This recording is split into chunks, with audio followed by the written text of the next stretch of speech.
Yo, good morning, good afternoon, good evening, wherever you are in the world. Welcome to Crack the Code, a podcast dedicated to addressing the realities and truths in the culture of college athletics.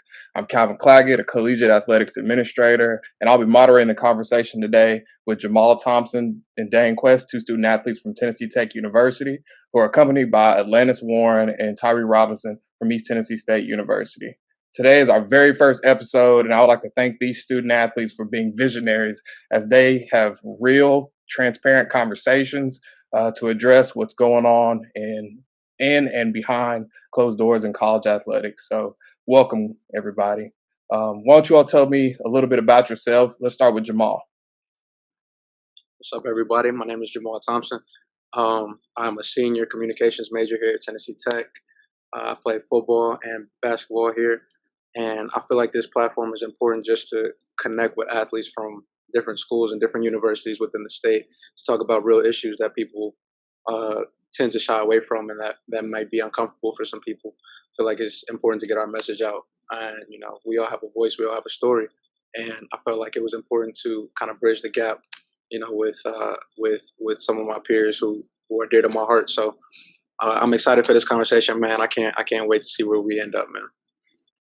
Absolutely. We appreciate you. Atlantis, go ahead. Hi, everyone. I'm Atlantis Warren at ETSU, and I'm a senior and a track and field athlete. I major in kinesiology and media and communications, and I'm excited to be a part of this because, like Jamal said, conversations need to be had, and it's good to see things from a different perspective. Absolutely. We appreciate you, for sure. All right, let's start with my man, Dane. Go ahead, brother. How you doing, my man? My name is Dane Quest. I'm a sophomore at Tennessee Tech University.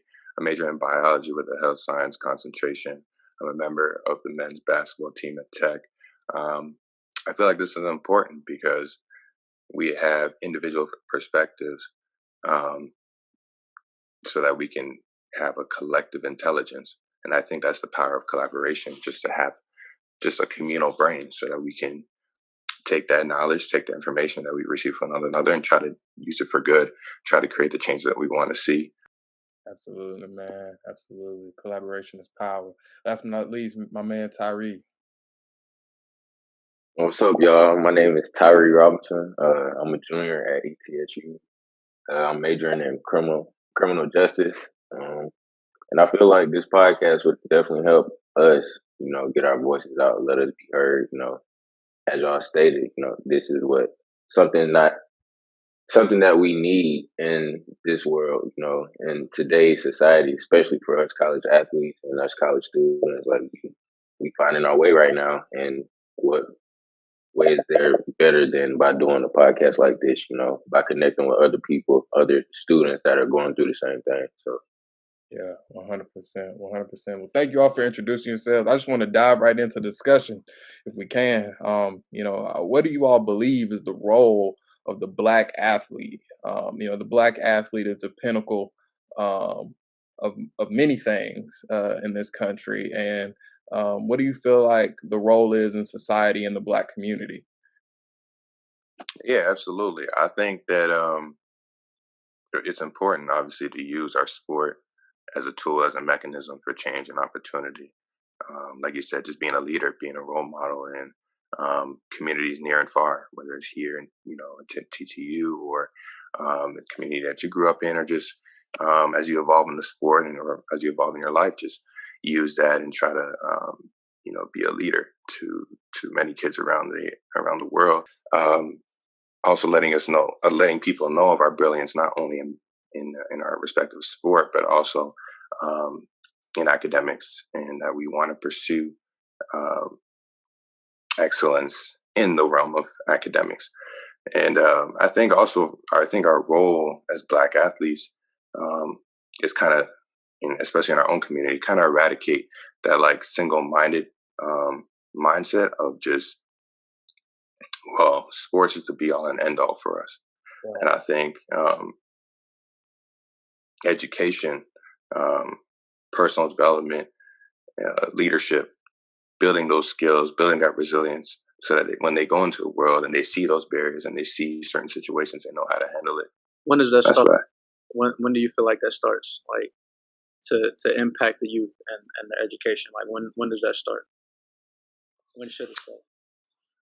I mean, it can start right now. Just look at what we're doing with code. You know what I mean? I mean, it doesn't. I don't think it's too late to start. I think with the spotlight that we have as student athletes, we can just take advantage of that and kind of leverage that for change and opportunity, and to just ingrain just an attitude within the youth. You know what I mean? To really take their academics seriously, starting from a young age, instead of just thinking, well, like you said, well, I have to be an entertainer through sports or through music. You know what I mean? So I think it starts right now for us. You all hit on a very important point. Like, to keep it a band, like it's a reality that this is all just a means to an end, right? And someday your body will fail you. At some point, your athletic ability, will deteriorate, and then your mental ability and how far you can go with chasing another passion or a dream. That's essentially what'll happen, right? And I think we all have found ourselves at one point, dreaming of going professional in whatever whatever athletic field that we're in. And I remember, when I was a kid, when I would be hooping with my buddies and stuff like that, and we all talked about, going pro, whatever the case may be. And even though I didn't play collegiate sports, all my buddies did, and you all are. And one thing as an administrator now in the field of collegiate athletics, it's like, all right, let's look around the corner, not necessarily right in front of you. And that's the biggest thing that we need to teach younger Black athletes is essentially use the university or institution the way that they're using you. It's getting out of it every little bit that you can, so that you can make, fortunately, overseas money, or, professional sports, and particularly in the women's sector. Atlantis, you're a female athlete, and those contracts are incredibly small compared to the males. And so if you look at gender inequity and things like that, like I said, it's all just a means to an end. And I think we need to teach our people that. But so I think a question that needs to be understood, and then I'll throw it to Reed or to Atlanta. Is like, where do you think this comes from? Because I feel like it's very deeply rooted. You know what I'm saying? Like, everybody wants to go to the league. Everybody wants to be the guy on the team. You know what I'm saying? I don't want to say everybody, but most people do. So where do you think that that stereotype or that stigma comes from? I think personally, it's representation is important. If all you see is rappers and basketball players presented to you as a means to get money, because everyone wants money, then that's what they're going to try to do, whether they really care about it or not. They'll work to try to go into that field just because that's what they see. They don't see the technicians or the plumbers that own their own business, or the people who own their own truck company. They don't see that, right, unless they so happen to come upon it because their parents are one. So it's really more on the representation side. Kids, when they play video games, what do they see? Basketball players, and those basketball players are real people. And so then where else do they see them? On their TV screen. So it's more about presenting different means to other people. Like a lot of people go to college, a lot of athletes go to college, and a lot of them major in a science because that's all they know, in a sense, because they've played basketball, they've been around people who are in the science field. And then when I got into the science field, I'm like, okay, I really don't care for this, And so, but that was all that I was presented. The only options that really presented itself to me as college based is English, being a teacher, being a nurse, a doctor. Those are the things you hear kids all the time. Oh, I want to be an astronaut. I want to be this or that. And that's fine. But there's no representation, that much representation for other fields, and I feel like that's where the lacking goes, is there isn't any representation. I definitely feel like we start young, and we see, like Atlanta said, we see those idols, those rappers, those ball players. So for me, football was my way out. So that's all I knew how to do at the time. Like I'm good at school, I'm good at this and that, but football is a way out. Sports was a way out. Music is a way out for our colored people to make it, to get to that money. To get that is what it seems like in today's world. Like we have to be rappers, playing ball, doing something of that sort, grabbing that attention so that we are able to, use our voice, I guess. Example, LeBron James, the best. I ain't gonna say he's the best basketball player in the world because I ain't biased, but he has a school. He's starting his own business. He's a member of Nike. Like he's doing it big, and that I feel like in this platform that I have right now, I'm able to I feel like I can do the same things he's doing. I can feel starting a school. I don't know too many people doing that right now. I Right. mean, not in the Black community. I feel like that's something that's a major step. Like we need to be doing stuff like that, getting kids involved. But I feel like in your environment and grew up at is why we tend to, rap, play ball, do this, do that.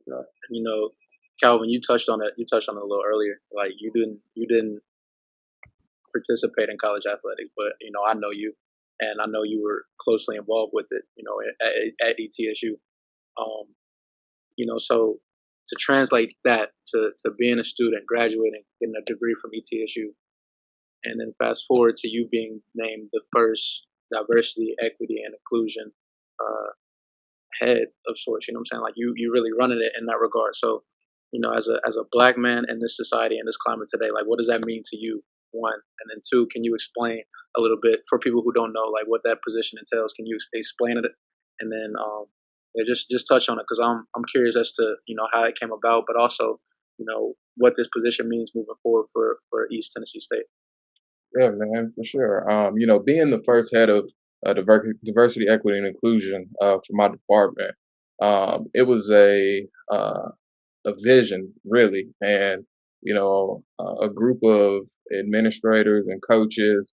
We met all summer, just about uh, how are we going to tackle the issues in our country, and how are we going to protect our student athletes and make them feel like ETSU is a safe space. And one of the things that was a reality, was that there kind of wasn't anybody to always ensure that the decisions that were made truly reflected the best interest, and not saying that decisions were made that were going against the welfare of the student athlete, not by any means, but it was just somebody who could always relate to the student athlete, be there for the student athlete amidst the turmoil that our country was in, and not only that, but to make the department move forward. And we're in a predominantly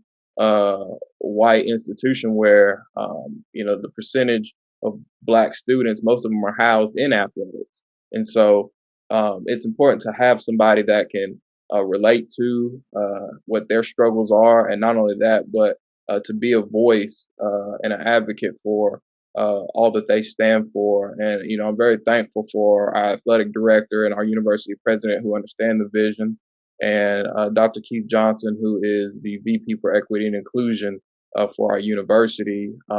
He is building he has built, a full strategic plan for the university that's saying, okay, we're going to invest more resources in the minority and underrepresented and underserved students, whether that be scholarships, whether that be applying for grant money to go to launching certain programs, or whether that's hiring more diverse faculty, staff, and administration. I think we spoke about a little earlier. It's being able to see people in leadership positions that look like you. it makes it feel very real and that it's attainable. And so I'm blessed and fortunate to be in this position. It means, man, everything to me. But I'll let Tyree and Atlantis, who have seen me, grow, before I was even in this position, and then even after. Essentially, I've been a part of this journey with both of them, and I'll kind of let them answer the question if it's been beneficial or not, or if I'm personally beneficial to the athletic department. Yeah. Definitely, you're definitely beneficial to the athletic department. If we need something done, we're gonna holler at Calvin. We're gonna holler at Calvin anytime. We had that march not too long ago. Calvin got it done. We had a little situation. You feel me? But Calvin got everything done. So I feel like somebody like that is needed on everybody's campus. I've been at ETSU almost 4 years, and it feels like every year is just something like it's something that I don't know. It's kind of like out of reach, but I'm learning. Like I'm physically improving every year, even though it may be bumps in the road, even though it may be something else like racial injustice. Like that was a bump in the road, but Calvin and his team got it done to where we had a march in Johnson City, a predominantly white city at that. So you feel me? Like that's hard to do, but Calvin doing it. Yeah. So if anything, like my hat go off to Calvin because like, come on now, you can't you can't beat that, and that's just great to have around. I appreciate you, man. And the branch out free. It's also important because when you need to go to someone, you need to on racial issues. Nothing against anyone who isn't Black, but I don't want to go to someone who doesn't experience what I experience and vent to them in a way that is very emotional. And I don't want to go to someone and be like, oh, I'm worried about offending someone when I'm just expressing my feelings. So it's also important to have a Black person within that field because, yes, I'm Black. I can go to that person because, hey, they're Black. They understand. But it's also important because, it's important to have someone who also knows how to do business and not just be there, So Kevin's doing the thing over there. So outside of your career, do you feel like your voice is being heard? This is for Calvin. Do you feel like your voice is still being heard outside of your career, outside of what you do for us at ETSU? Do you still feel like your voice is being heard? And so outside of, the institution having a regional impact, right? That's what it's all about. And people being able to respect the words that you say and being able to come to you if they need any assistance or if they need any navigation through, what they may be battling with, right? Maybe they don't know how to, articulate the words correctly. They need somebody to just make sure that they may not say the right or wrong things, right? Because when you talk about race, it gets very sticky, particularly if you're not Black, right? And so, being able to be there for some of our region's leaders, it's helped them a ton. It's helped our region move forward as well. And so outside of ETSU, man, like I'm gonna put pressure. I gotta put pressure, and we got some good people though. I rock with them tough. Definitely. And I feel that because, like, from your standpoint, you're doing the thing. Like you running ETSU basically. I mean, that's what it feels like. But as a football player for ETSU, it's hard to see that. It's hard to vision the future. Excuse me, the future. It's hard to see all that processing just because of the things that's going on in the outside world. It's hard to bring racial and social injustice to the table when you're on a football team because football is full of black and white. Black, white, Mexican don't matter.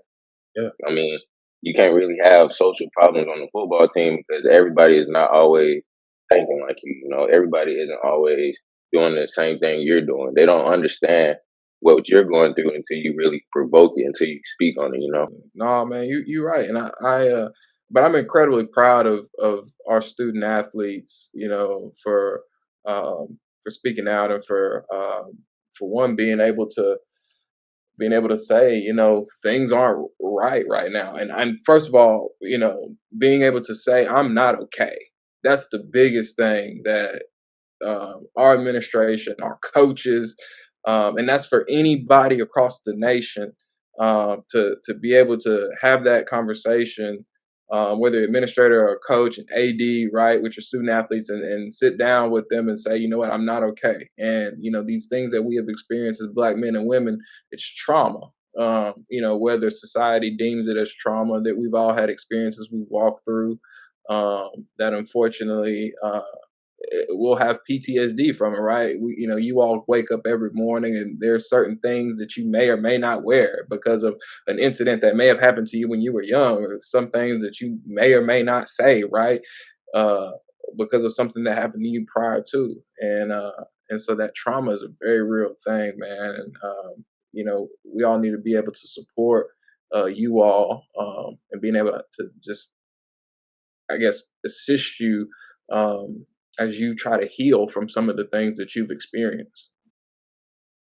So I know, Ree, you talked about it, and I think Calvin, you hit on it a little bit too. Like, you guys had a march, which, as a transfer from East Tennessee State, like, I know it's an area lacking in, diversity, much like Cookville, right? And Dane, I'll let you talk about the march we had here, and then Atlantis, like, if you don't mind just talking about the march you guys had there, like, because I feel like that's two situations, in two areas that I hold close to my heart, you know what I'm saying, like, that did something really special. And then on top of that, it was student athlete led in both instances, which, going back to what I said earlier, it just shows the power and the impact that we can have when we all kind of unite and come together, regardless of race, but especially as Black athletes when we use our platform. You know what I'm saying? So, Dane, you talk about the march that you helped organize for real, and then just go off that. Yeah, honestly, the march was a success, really. Well, shout out to you, Jamal. You got to pat yourself on the back, honestly, for making it work, for talking to everybody, from police officers to, Dr. Baker, and obviously, Coach King, Marcus King, just to see how we can organize it and try to make it powerful, make the demonstration powerful. I think, like you said, Jamal, just having that turnout that we did was actually really surprising. The amount of student athletes that were able to come. And I think it just speaks volumes to just our pure intentions. Like you said, just the pure intent that we had was able to sort of attract all the student athletes, regardless of bias or regardless of what sport, you know what I mean? I think that was very important to have. And I think we sent a message out to the president, most importantly, we sent a message out to the entire school community that we're here, Code is here. The issues that we face every single day, they're real. Our lives matter each and every day. And I think that's an important message that we were able to communicate, that we were able to send out. So I'm excited, honestly. I'm excited for, what's next for us, after that march. Atlantis, how did it feel to see your fellow student athletes kind of come together and support you all? I feel as if it was good. It wasn't just our student athletes. It was people who worked within the institution, people who are residents of Johnson City. And I think it's important, like I said earlier, representation. It means a lot for people to show up. And I feel as if our march did exactly what it was supposed to do. And, now we got the ball rolling. It's a what's next type thing. What are we going to do to keep moving forward? And I had some teammates who aren't Black come up to me and we was discussing about the march and whatnot. And they were saying that, they feel as if they want to do more, than just showing up here. But sometimes just showing up is more, they was explaining to me that, they don't know what to say and they don't want to say the wrong thing when their intentions are there. But like I said, showing up is saying a lot than what more words can say.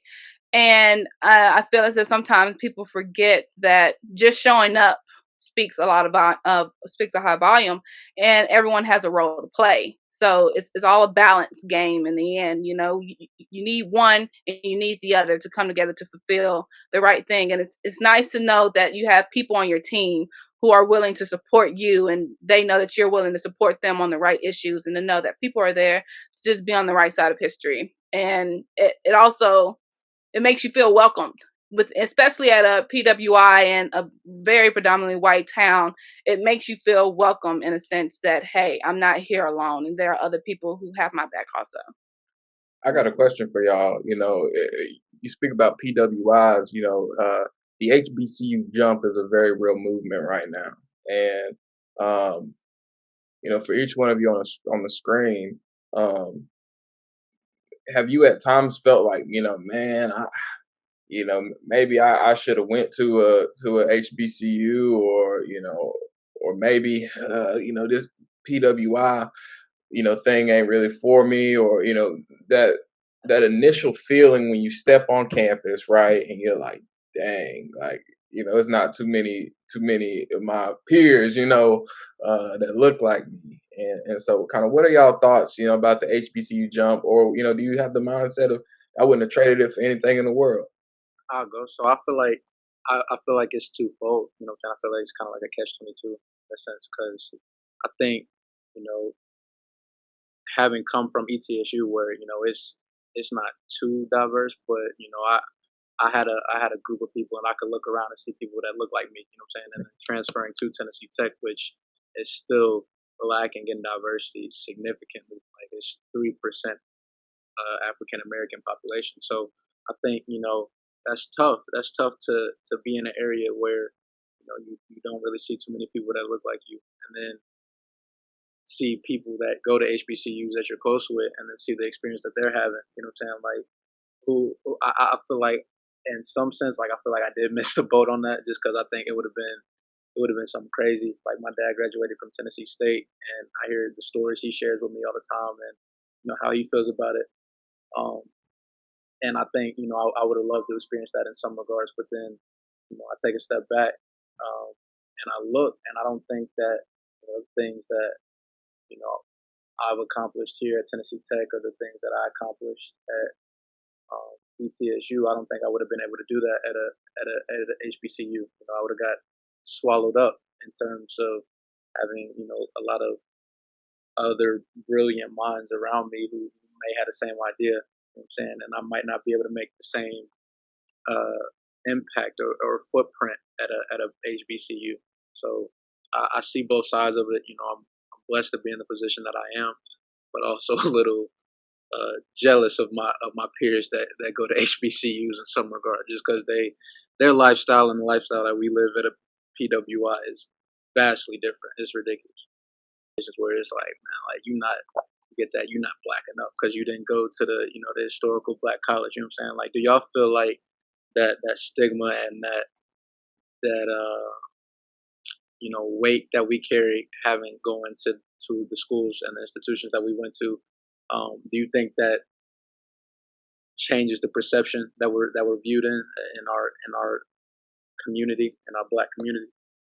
I'm gonna even jump off that. So, like, just like you said, the barriers, like, Atlanta's your SAC president. Like, that's big at ETSU, a black woman. You know what I'm saying? Yeah, I see that. You know what I'm saying? Like, that's big. That's big time as a black woman to hold that position at a university that many people don't look like us. That's just, I'm gonna call it what it is. You know what I'm saying? So I'm curious to know, like, your thoughts on I guess, do you feel like a responsibility? You know what I'm saying? Like, because in a climate where us as black people, our voice typically kind of gets muted. You know what I'm saying? But then it's twofold for you. You're a black woman. Like, a lot of times people really not trying to hear. Like, they're trying to mute you and downplay. You know what I'm saying? What you can do. So I would love to hear, like, how you feel about holding that position, and then just talk about some of the struggles as a black woman that you face, because it's real. And if we're gonna be real, I feel like we need to talk about it. Yeah. I've enjoyed being SAC president. There was a point of time when I was SAC president, and I felt as if our institution only had SAC just to say that they had it, because we weren't doing much, and like a lot of ideas were being brought to the forefront, and it was always money this, and we don't have money here, and what's important, da da da da, this and that and the third. And for me, it was kind of like, you know, my people will always, my parents would, or family members would always say, you know, people are going to pay for what they want, you know. And so that's something that's always been carried with me. And so when ideas would get shot down and shot down and shot down, is be like, all right, do they really want this thing here? Because, you know, not saying that all my ideas are grand or all my counterparts ideas are grand or whatnot, and other people who are on the SAC board, but we bring forth these ideas and they weren't getting pushed. And also, like, speaking on experiences of Black women outside of SAC, it's interesting because growing up, and especially in my family, like, I was allowed to be very vocal. And a lot of my family members were also vocal, but we never, especially the men, like, they never made me feel less than. I never had that problem until I got outside from my hometown. And, you know, I had this one situation where someone told me that, you know, hey, you have this great voice, you know, people listen to you, they respect you, da da da da da. And then when I would speak up about things that was happening to me, personally, like how I felt as if I was being disrespected, they would tell me like, what it become an inconvenience to them, that, you know, sometimes I don't need to speak up so much. And, you know, granted, there are times when I'm not always in the right, and I'll say some things that don't need to be said. Everything that comes to mind doesn't need to be said. But I feel as if there's this mental thing that some people aren't aware that happens, right? And like, people see me as this strong woman, and I present myself as this strong woman, but then, you know, if you keep dealing with the same thing as, oh, I've addressed something, now you're telling me that I shouldn't address it. And now I go home and I'm having like these second thoughts and these mental breakdowns that no one knows about, right? And I'm questioning everything that my parents instilled in me, and like push forth for me to speak up on things that just aren't right, even when it pertains to you. It's like, it does something to you mentally when it happens over and over and over again. And like, I reached a breaking point at one point in time, right? And I felt as if after I would have these mental breakdowns on me using my voice to speak on what is right and what is wrong, I would have to go back and repair everything that I've learned from my family. You know, and a lot of people don't know that. They only see what I present to them, but behind closed doors, I was not having a grand time. And like, I found myself, because that does something to you mentally, I found myself that it's easier to speak up for other people than it is to speak up for myself. Because like, you, like I said, it's a mental thing. And it's important anyway, because, you know, I continue to build myself back to where I should be, where I was. But it's important to speak out because other people might be facing problems like that also, you know. And with that mentally, because you touched on this, it's a mental thing. it is, And yeah. in the world of us, you know, taking mental, you know, illness into account. You know what I'm saying? Like, how do you protect your mental in a time where, you know what I'm saying, you want to be heard and you want to get your point across, and then, you know, people are constantly trying to mute you and make sure that, you know, what you and make you feel as if what you say isn't important. So how do you protect your mental, if that makes sense? I don't know. I'm gonna be honest with you. I really don't. Yeah. I wish I had an answer, but I don't have all the answers. That's real though.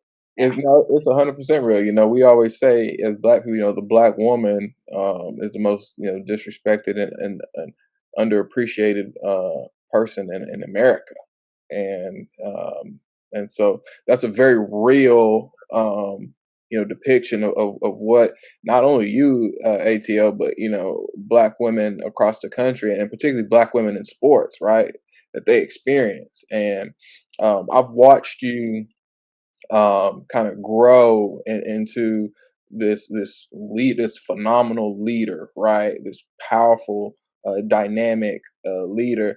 And you know, I want to take my hat off to you because, you know, despite the fact that you have been, you know, tried to be,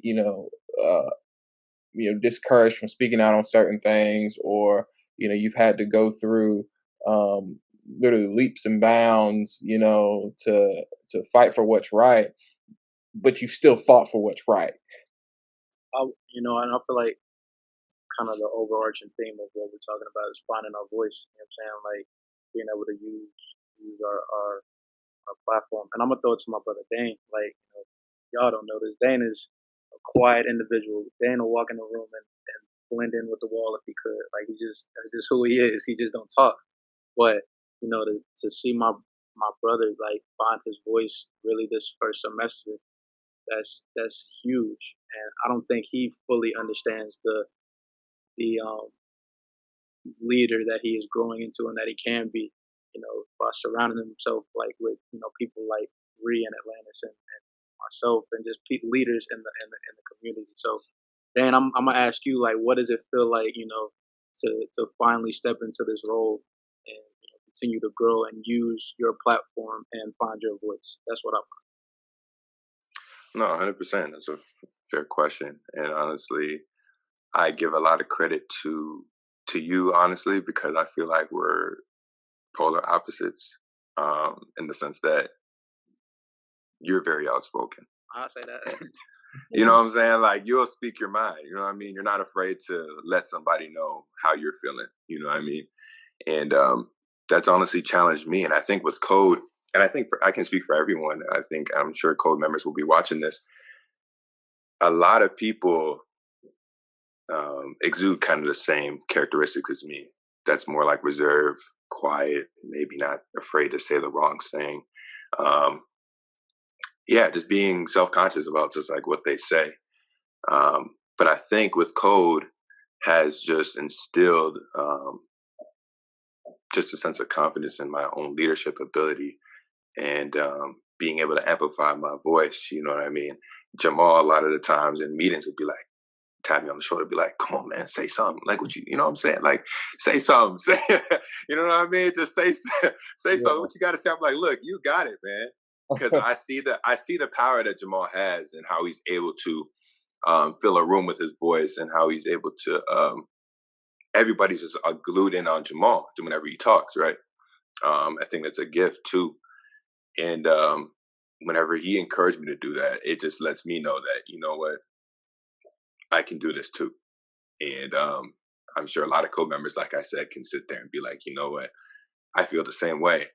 And I think that's a testament to Jamal and his leadership, just allowing everybody to feel welcome.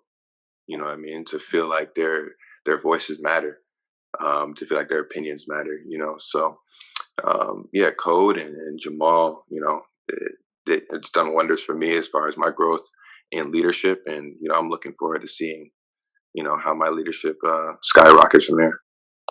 I think a big part, what I'm saying, and what we've all touched on, I think it's important to have a team around you. You know what I'm saying? I think as athletes, well, except you, Atlanta, you're a part of a team, but it's kind of a solo sport, though. You know what I'm saying?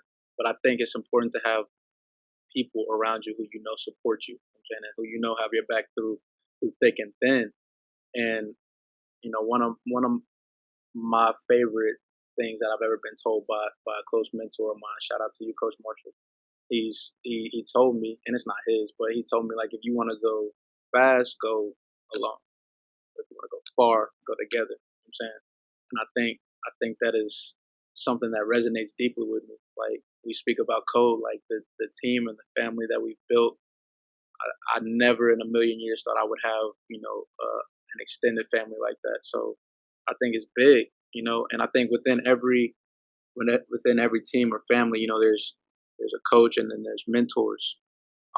So I'm curious to hear, and I'll talk to you, Ree. Like, what is the importance of having a mentor and a good coach? I'm not talking about somebody who's talking about X's and O's and get back and cover three, but I'm talking about like a mentor, like somebody who you can go to in confidence to grow as a man and as a Black man in this community. Like, what is the importance of having solid mentors in your foundation and in your camp? Having a mentor is definitely, I feel like, something that every young Black man needs. I mean, I had a mentor growing up just because I knew the things that I was doing probably wasn't going to lead me to the right path that I'm on now. Having a mentor kept me out of that trouble that, that you see every day on the news. You know, it kept me out of that trouble, kept my head right to where I wanted to do better for myself. My mentor was actually a person I went to church with. You know, my mentor would take me out to eat. He would, you know, do this and that, come pick me up. So I feel like having that mentor gave me that guidance to where this is what I want to be. This is what I want to do. You know, I wasn't sure at what I wanted to do, but I knew I wanted to be like him. I wanted to do what he was doing. He was taking me to basketball games. I wasn't paying for nothing. Yeah. He was telling me, yo, you need to do right in school so you can get out of school and, you know, further your education. So you can be where I'm at. You can have these nice things. You can do all this. And it's not even about having the nice things. It's about growing mentally to where you can see the next generation grow, you know, have the next generation do the same thing my mentor was doing to me. I want to be that mentor to somebody else, you know. I want to have that effect that my mentor had on me.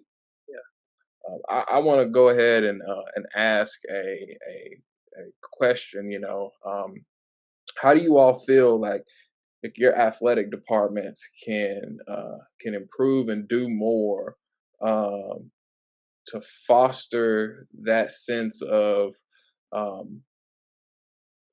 more than just inclusion, but um, that sense of safety, right? That you're cared for and that you're loved. And you know, I think I need to hear what I need to do more, you know, from you all, and then vice versa. You know, what steps do you all want to take as leaders, as individuals, and then particularly if you serve in organizations. So I'll go ahead and start with Atlanta. I feel like first and foremost, athletic institutions need to do reflecting, because it's hard to say, okay, what can we do more of when you've already severed ties with your athletes and they're just there to finish out. So I feel as if there needs to be a lot of reflecting if your athletic department isn't doing anything. And kudos to our athletic department, because I've seen them do so much this year than I've seen in the past few years that I've been at ETSU. So that's just to throw out that, you know, change is possible, but also I think is you get new athletes every year, and that's a good thing, because that gives you time to change. Like, even though you screwed up with the athletes that you already have that are also getting ready to depart, you got fresh new athletes that are coming in that didn't get to see what happened beforehand. So you can give them the world, even though people beforehand got the scraps. You know, growth is important, and I feel like a lot of people preach on growth but don't really accept growth. So that's what I feel as an athletic department can do on my end, in my opinion. So I also that's want my to just standpoint. add on to, we throughout this whole podcast we say, well, we know this is a business, but as a person at the top of their business, they still need to treat their employees right, and that's how you get your best results.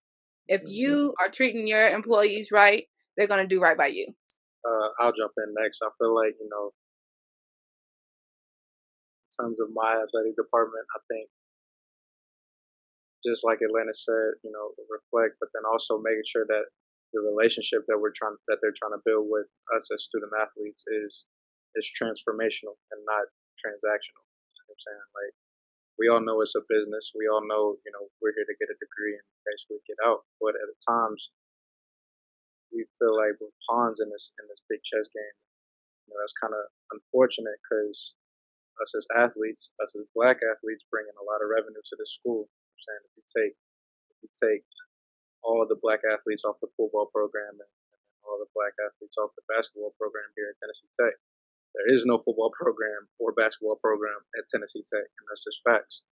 So I feel like, you know, it's easy to say one thing, that, you know, you support your athletes and you support, you know, us speaking out and using our voice and our platform in order to bring about change, but then it's a completely other thing to show it. You know, Dane and myself at Tennessee Tech recently just got some pushback from, you know, our AD in terms of, you know, what they will and will not allow on their platform, in terms of speaking about racial injustice and social inequality, like we're doing right now on this platform. And you know, that's unfortunate, because everywhere else is like, you know, we support you, we got you, da da da da. But then, you know, it's almost comes with a disclaimer, and you can push and push to an extent, until it's too uncomfortable, and then nothing else gets done. You know what I'm saying? So I think nothing is perfect. I think, my experience here at Tennessee Tech has been great, but then also, I think that it's important to note that, these issues didn't start, and it shouldn't take, a man losing his life for you to, become aware. You know what I'm saying? Like, as many black athletes you have walking this campus, it's a reality that we face every single day. Student athletes boycott, or you saw what happened with the NBA. NBA, there's something like we ain't playing, and so I think it's time for institutional leadership to get with the program, because at some point, there'll be a crossroads, and you can't have your thumb on these student athletes forever, and so that's a harsh reality that I want administrators and institutional leadership to realize. But go ahead, Dane. No, yeah, I think just to piggyback off of what Atlanta was saying in regards to reflection, I think this whole, I think the past few months we've done a lot of reflecting, just as far as everything that's been going on, and I think administrators and faculty and staff, in their reevaluation, they can look at, okay, well, what's, maybe how can we better serve Jamal? How can we better serve Atlantis? How can we better serve Tyree, so that, in the midst of everything going on, they can excel? What kind of opportunities can we give them so that they can sort of stay on track and maximize their potential in any way? I want to shoot out a question to piggyback off of what we just discussed. Do you guys care that if the people at the head, if it's genuine that they're doing what they're doing to move something forward, or if they're just doing it to do it? Like, would you prefer for it to be genuine, or just for them to get it done? Because there are going to be people, regardless, at the end of the day, who don't agree with what's going on, because one, they don't experience it, and two, they don't care. So I just want to know. No, absolutely.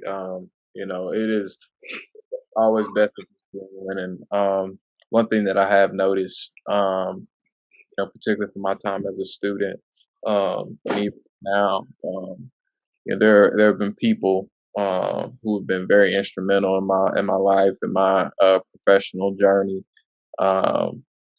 where it has been authentic, genuine, and building bonds, just like we've talked about, is incredibly important. And there's some people who I can't ever thank enough, right? Who are members of the opposite ethnicity, and so those people and those things is step by step how we change the world, and cliche as it sounds, love conquers all, and it's all about spreading love. And I use that word. I don't use it lightly in any means, but when I say it, it's intentional, and so I give love, and I expect our other administrators to give love, and I'm going to continue to hold them to that standard, right? Just like you said, transformational, not transactional, because you can save that. If it's not genuine, it's just transaction. You're just doing it just because you got to do it. Last thing, man, as we draw to a close, I think we would be remiss if we didn't talk about actions that can take place at respective universities going forward. I think once you look back in June, July, August, when this was a hot topic, it was a hotbed. Everybody was woke. You know what I'm saying? Everybody was conscious. You know what I'm saying? And life done picked back up, and classes, and we got sports and stuff, and now you don't see nearly as much of it, as much of a conversation or action. So I'm curious to know what actions are we going to take moving forward, because this was great, man. I love you all so much, but I think we need to talk about actions moving forward in order to make sure that this doesn't fall by the wayside like it has many, many, many times in all of our young lives before. to make sure that this continues to be a topic of discussion?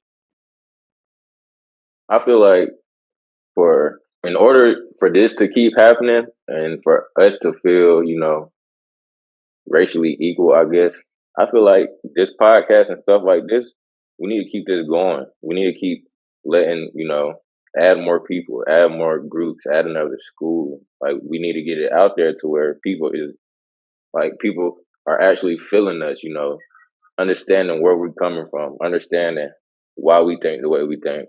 And it doesn't have to just be black people. We need the white people on here too, not just saying white, other races on here to understand, like, okay, we can come to an agreement to the world is no longer black and white. You feel me?